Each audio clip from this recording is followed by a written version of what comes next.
অনাগত দিনটোত আমি কেইবাটাও নতুন প্ৰচেষ্টা হাতত ল'ব খুজিছো। অবিভক্ত গোৱালপাৰা জিলাত যাতে কোনো কাৰণতে জনজাতীয়, অনুসূচিত জাতি আৰু অন্যান্য পিছপৰা জাতিৰ মাটিৰ বিক্ৰী আন সম্প্ৰদায়ৰ ওচৰলৈ যাব নোৱাৰে, তাৰ বাবে আমি এখন কঠোৰ ৰাজহ আইন অনাৰ বাবে সিদ্ধান্ত গ্ৰহণ কৰিছো। এই সিদ্ধান্তই অবিভক্ত গোৱালপাৰা জিলাৰ কোচ ৰাজবংশী, নাথ, সূত্ৰধাৰ, বড়ো, ৰাভা সকলো জনগোষ্ঠীৰ ভূমিৰ অধিকাৰক সুৰক্ষিত কৰিব। বিধানসভাৰ এই অধিৱেশনতে আমাৰ সাংস্কৃতিক পীঠস্থান বৰপেটা, মাজুলী আৰু বটদ্ৰৱাৰ ভূমি কোনো কাৰণতে যাতে আন সম্প্ৰদায়ৰ হাতলৈ যাব নোৱাৰে, তাৰ বাবেও এখন কঠোৰ ৰাজহ আইন অনাৰ বাবে আমি সিদ্ধান্ত গ্ৰহণ কৰিছো। মাইক্ৰ' ট্ৰাইবেল বেল বিষ্ণুৰাম মেধি আৰু লোকপ্ৰিয় গোপীনাথ বৰদলৈ অসমত ট্ৰাইবেল বেল্ট এণ্ড ব্লক গঠন কৰিছিল। কিন্তু ট্ৰাইবেল বেল্ট আৰু ব্লকৰ বাহিৰত থকা জনজাতীয় লোকসকলক ভূমিৰ সুৰক্ষা দিবলৈ আমি মাইক্ৰ' ট্ৰাইবেল বেল্ট গঠনৰ সিদ্ধান্ত গ্ৰহণ কৰিছো। এটা সম্প্ৰদায়ৰ পৰা আন এটা সম্প্ৰদায়লৈ ভূমি হস্তান্তৰ যাতে অতি সহজে হ'ব নোৱাৰে, আমাৰ হাতত থকা শেষ মাটিখিনিও যাতে আমি ৰক্ষা কৰিব পাৰোঁ, তাৰ বাবেও আন এখন আইন অনাৰ বাবে আমি সিদ্ধান্ত গ্ৰহণ কৰিছো। স্বাধীনতা দিৱসৰ তিৰংগ পতাকাৰ তলত থিয় হৈ আমি মিছন বসুন্ধৰাৰ তৃতীয় সংস্কৰণ আমি 2 অক্টোবৰৰ পৰা আৰম্ভ কৰাৰ সিদ্ধান্ত আজি আমি ঘোষণা কৰিছো। এই মিছন বসুন্ধৰাৰ সময়ত গুৱাহাটীৰ পাহাৰত বাস কৰা লোকসকলক মাটি যাতে আমি হস্তান্তৰ কৰিব পাৰোঁ, সেয়েহে চৰকাৰলৈ দিবলগীয়া প্ৰিমিয়াম আমি নাটকীয়ভাৱে ড্ৰামাটিকেলি ৰিডিউচ কৰাৰ বাবে, হ্ৰাস কৰাৰ বাবে আমি সিদ্ধান্ত গ্ৰহণ কৰিছো। এটাই মাত্ৰ চৰ্ত থাকিব, গুৱাহাটীৰ মাটি সিয়েই পাব যি খিলঞ্জীয়া হ'ব, যি খিলঞ্জীয়া লোক তেওঁলোকেহে এই মাটিৰ অধিকাৰ পাব। ইয়াৰ লগে লগে আমাৰ অসমৰ চাহ বাগিচাসমূহৰ লাইনৰ মাটি যাতে আমি চাহ বাগিচাৰ শ্ৰমিকসকলক উভতাই পাব পাৰোঁ, তাৰ বাবেও এটা দীৰ্ঘম্যাদী কামৰ আৰম্ভণি আমি এই বছৰৰ পৰা কৰিব বিচাৰিছো। শ্ৰদ্ধাৰ ৰাইজ, মিছন বসুন্ধৰাৰ সময়ত আমাৰ নামঘৰ, আমাৰ বিদ্যালয়, আমাৰ চৰকাৰৰ বিভিন্ন অনুষ্ঠানসমূহৰ মাটি যাতে চৰকাৰী হৈ নাথাকি নামঘৰৰ নামত, মন্দিৰৰ নামত, স্কুলৰ নামত, কলেজৰ নামত, বিদ্যালয়ৰ নামত আবণ্টিত হ'ব পাৰে, তাৰ বাবেও আমি বিশেষ ব্যৱস্থা গ্ৰহণ কৰিম। ৰাজ্যৰ ৰাজহ আইনে আৰু ৰাজহ ব্যৱস্থাই যাতে প্ৰতিগৰাকী লোকক সহজভাৱে সেৱা আগবঢ়াব পাৰে, তাৰ বাবে অসমত আমি ৭৪টা নতুন মহকুমা বা সমজিলা আমি অহা 2 অক্টোবৰত নিৰ্মাণ কৰাৰ বাবে সিদ্ধান্ত গ্ৰহণ কৰিছো। বড়ো চুক্তি অনুসৰি 60খন নতুন গাঁও অবিভক্ত শোণিতপুৰ জিলাৰ নতুন গাঁও BTADলৈ ট্ৰান্সফাৰ কৰি আমি আমাৰ এক জাতীয় দায়িত্ব পালন কৰিলো। শ্ৰদ্ধাৰ ৰাইজ, আমি অসমৰ জৈৱ বৈচিত্ৰ্য ৰক্ষাৰ বাবে আমি এক বিশেষ কামত লিপ্ত হৈছো। যোৱা 3টা বছৰত 167 স্কুৱেৰ কিলোমিটাৰ ভূমি আমি এক বিশেষ সম্প্ৰদায়ৰ ৰাইজৰ পৰা উদ্ধাৰ কৰি অসমৰ বনভূমিক আৰু অধিক খৰস্ৰোতা কৰিবৰ বাবে আমি সফল হৈছো।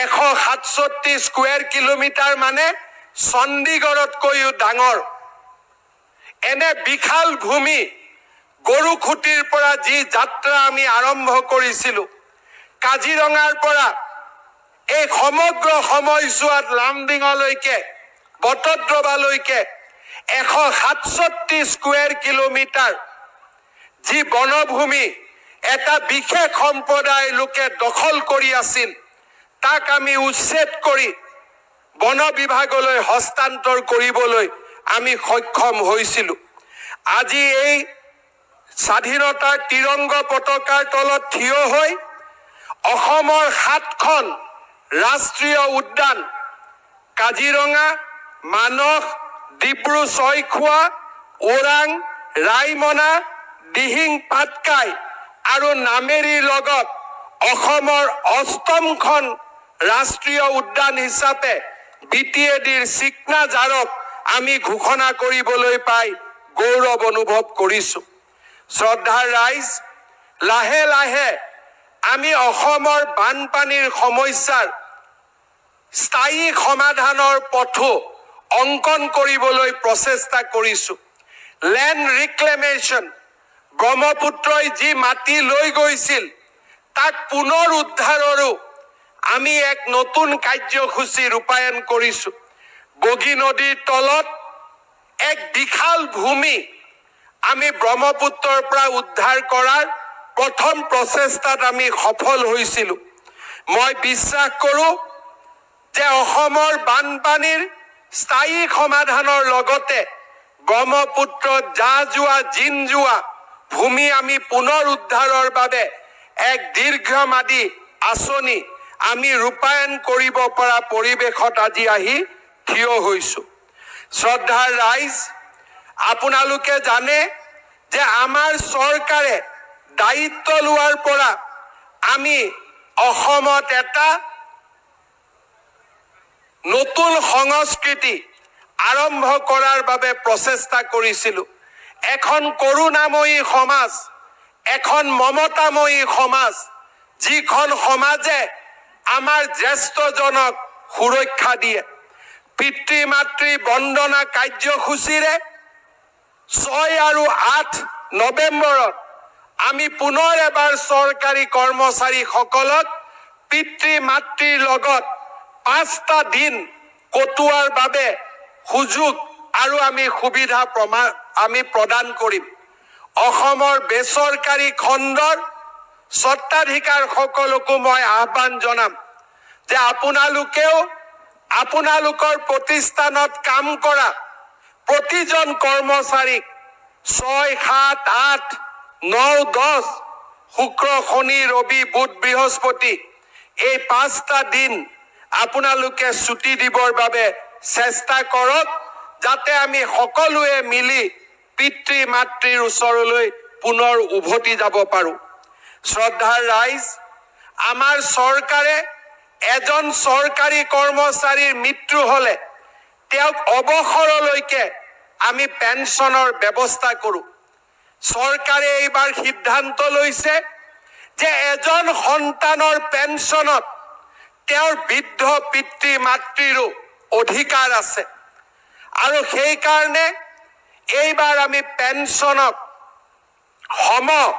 বিতৰণ কৰাৰ বাবে সিদ্ধান্ত লৈছোঁ সহানুভূতিমূলক পেঞ্চনৰ 80% মৃত কৰ্মচাৰীজনৰ পৰিবাৰে লাভ কৰিব কিন্তু 20% পেঞ্চন তেওঁলোকৰ বৃদ্ধ পিতৃ মাতৃয়ে আজীৱন লাভ কৰিব আৰু তেওঁলোকৰ মৃত্যুৰ পিছত সেই 20% পেঞ্চন পুনৰ পৰিবাৰলৈকে উভতি আহিব আমি এখন মমতাময়ী কৰুণাময়ী সমাজ অসমত নিৰ্মাণৰ বাবে আমি প্ৰচেষ্টা কৰিছোঁ শ্ৰদ্ধাৰ ৰাইজ 9,22,000 লোকৰ বায়োমেট্ৰিক NRCৰ সময়ত বন্ধ হৈ পৰিছিল মই প্ৰচেষ্টা চলাইছোঁ যাতে অহা কিছু মাহৰ ভিতৰত এই NRCৰ বায়োমেট্ৰিকৰ ওপৰত থকা প্ৰতিবন্ধকতা আমি উঠাব পাৰোঁ আৰু ৰাজ্যৰ জনসাধাৰণক আমি এটা সুৰক্ষিত জীৱনৰ ফালে আগবঢ়াই লৈ যাব পাৰোঁ। শ্ৰদ্ধাৰ ৰাইজ, অসমৰ চৰকাৰী চাকৰি যাতে অসমৰ মাটি আৰু পানীৰ লগত সংযোজিত থকা লোকেহে যাতে লাভ কৰে, সেইবাবে অহা কেইটামান দিনত আমি ষ্টেট ডমিচাইল পলিচি আমি নিৰ্মাণ কৰাৰ বাবে সিদ্ধান্ত গ্ৰহণ কৰিছোঁ। মাটি বাৰী আৰু সুৰক্ষাৰ ক্ষেত্ৰত আমাৰ চৰকাৰে যিবিলাক কাম হাতত লৈছে, সি অসম চুক্তিৰ ৬ষ্ঠ অনুসূচীত যি সাংবিধানিক সুৰক্ষাৰ প্ৰতিশ্ৰুতি দিছিল, তাকো আমি অতিক্ৰম কৰি গৈ এক নতুন সুৰক্ষাৰ বাতাবৰণ সৃষ্টিৰ বাবে আজি আমি আগবাঢ়ি গৈছোঁ। শ্ৰদ্ধাৰ ৰাইজ, বাল্য বিবাহ সমাপ্ত কৰিবলৈ এই স্বাধীনতাৰ তিৰংগ পতাকাৰ তলত অসমৰ মুখ্যমন্ত্ৰীৰ দায়িত্ব গ্ৰহণ কৰিয়ে মই সংকল্প লৈছিলোঁ। আজি মই নিশ্চিতভাৱে ক'ব পাৰোঁ যে অসমত বাল্য বিবাহৰ সংখ্যা দ্ৰুত গতিত হ্ৰাস পাইছে। চলিত বৰ্ষৰ ৩১ মে' পৰ্যন্ত ৫,৪১৩টা গোচৰ বাল্য বিবাহৰ বিৰুদ্ধে আমি লিপিবদ্ধ কৰিছোঁ আৰু বহুতো গোচৰত ন্যায়ালয়ৰ পৰা আমি শাস্তিৰ ৰায়দান পাবলৈও সক্ষম হৈছোঁ। এই তিৰংগ পতাকাৰ তলত থিয় হৈ মই আকৌ এবাৰ মোৰ বজ্ৰ কঠোৰ সংকল্পৰ কথা ঘোষণা কৰিছোঁ। ২০২৬ চনৰ ভিতৰত অসমত আমি বাল্য বিবাহ আমি সম্পূৰ্ণভাৱে নিৰ্মূল কৰিম, সেই প্ৰতিশ্ৰুতি মই আকৌ এবাৰ পুনৰ দোহাৰিছোঁ। শ্ৰদ্ধাৰ ৰাইজ, পুলিচৰ ব্যৱস্থাৰ লগে লগে বাল্য বিবাহ ৰোধ কৰাৰ ক্ষেত্ৰত শিক্ষা এক অমোঘ অস্ত্ৰ। মুখ্যমন্ত্ৰীৰ নিযুত মইনা আঁচনিয়ে ১০ লাখ ছাত্ৰীক তেওঁলোকৰ যাতে শিক্ষা স্নাতকোত্তৰ মহল পৰ্যন্ত নিৰন্তৰভাৱে চলাই যাব পাৰে, তাৰ বাবে এক বিশিষ্ট ভূমিকা পালন কৰিব। অহা ১০ অক্টোবৰৰ আশে পাশে এই নিযুত মইনা আঁচনিখনে অসমৰ উচ্চতৰ মাধ্যমিক প্ৰথম বৰ্ষ, স্নাতক প্ৰথম বৰ্ষ আৰু স্নাতকোত্তৰ প্ৰথম বৰ্ষৰ ছাত্ৰীসকলক সামৰি আত্মপ্ৰকাশ কৰিব। শ্ৰদ্ধাৰ ৰাইজ, অহা এবছৰৰ ভিতৰত অসমত আকৌ ২০ লাখ লোকলৈ পৰিয়াল পৰিচয় পত্ৰ বা ৰেচন কাৰ্ড প্ৰদানৰ দিশতো আমি আগবাঢ়ি যাবলৈ সিদ্ধান্ত গ্ৰহণ কৰিছোঁ। শ্ৰদ্ধাৰ ৰাইজ, ১ লাখ নিযুক্তিৰ লগে লগে ১ লাখ যুৱকক উদ্যোগ সংস্থাপনৰ বাবে ২ লাখ টকাৰ আৰ্থিক সাহায্য আগবঢ়োৱাৰ মুখ্যমন্ত্ৰীৰ আত্মনিৰ্ভৰ অসম আঁচনিখনেও অহা অক্টোবৰ মাহত আত্মপ্ৰকাশ কৰিব। আয়ুষ্মান ভাৰতৰ জৰিয়তে আৰু মুখ্যমন্ত্ৰীৰ আয়ুষ্মান অসম আঁচনিৰ জৰিয়তে আমি অসমৰ ২,৩৩ লাখ পৰিয়ালক বিনামূলীয়া স্বাস্থ্য সেৱা আগবঢ়াই দিবলৈ সক্ষম হৈছোঁ। কেঞ্চাৰ চিকিৎসাৰ ক্ষেত্ৰত ১৭খনকৈ কেঞ্চাৰ চিকিৎসালয় নিৰ্মাণ কৰি আজি অসমে এক নতুন দিগন্তত ভৰি দিছে। ১৩খন মেডিকেল কলেজ স্থাপনৰ পিছত এই বছৰত গুৱাহাটীৰ দ্বিতীয়খন medical college, Pragjyotishpur medical college আৰু ২০২৫ চনত ৩খন নতুন মেডিকেল কলেজ বঙাইগাঁও, সোণাৰী আৰু বিশ্বনাথত আত্মপ্ৰকাশ কৰিব। অমৃত বৃক্ষ আন্দোলন চৰকাৰৰ আন্দোলন নহয়। ৰাজ্যত ৩ কোটি গছ পুলি ৰোৱাৰ সংকল্প আৰু অহা বছৰ ৫ কোটি গছ পুলি ৰোৱাৰ সংকল্প প্ৰতিজন অসমীয়াই নিজৰ গাত সমাহিত কৰি ল'ব লাগে। যিসকল ব্যক্তিয়ে অমৃত বৃক্ষ আন্দোলনক সমালোচনা কৰে তেওঁলোকক মই ক'ব খোজো হিমন্ত বিশ্ব শৰ্মা গৌণ কালৰ কৰাল গ্ৰাসত এনেকুৱা শত হিমন্ত বিশ্ব শৰ্মা নোহোৱা হৈ যাব, কিন্তু মোৰ পৃথিৱী মোৰ ধৰাক জীয়াই ৰখা আমাৰ সকলোৰে দায়িত্ব। ভৱিষ্যতৰ প্ৰজন্মক এখন সুৰক্ষিত বিশ্ব, সুৰক্ষিত পৃথিৱী, এখন সুৰক্ষিত ধৰিত্ৰী প্ৰদান কৰা আমাৰ দায়িত্ব। অমৃত বৃক্ষ আন্দোলনক সমালোচনাৰ পৰিৱৰ্তে প্ৰতিজন ব্যক্তিয়ে নিজৰ ঘৰত প্ৰতি বছৰে 10 জোপিকৈ গছ পালন কৰক। চৰকাৰৰ আন্দোলন হ'ব নালাগে। ৰাইজে যেতিয়া এই আন্দোলনক আদৰি ল'ব, চৰকাৰৰ ভূমিকাও তাত গৌণ হৈ পৰিব। অমৃত বৃক্ষ আন্দোলন আমাৰ কাৰণে নহয়, সমাজত গছ পুলি ৰুব লাগে।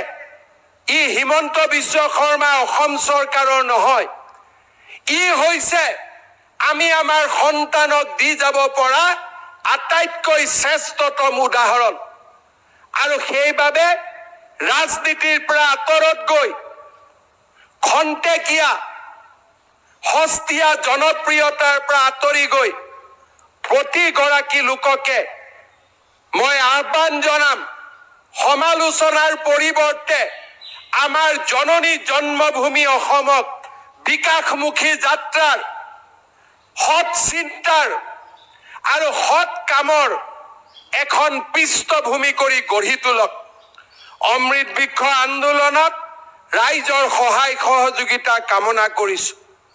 শ্ৰদ্ধাৰ ৰাইজ, 1 লাখ চৰকাৰী কৰ্ম সংস্থাপন, নিবনুৱাৰ সংস্থাপনৰ লগে লগে অসমত এক নতুন কৰ্ম সংস্কৃতিৰ সৃষ্টি হওক, সি আছিল মোৰ লক্ষ্য। চৰকাৰী কাৰ্যালয়ত গৈ কোনো লোকে যাতে হাৰাশাস্তিৰ সন্মুখীন হ'ব নোৱাৰে, সি হ'ব লাগে আমাৰ অমুক সংকল্প। যেতিয়া চৰকাৰী কৰ্মচাৰীয়ে উপঢৌকন লৈ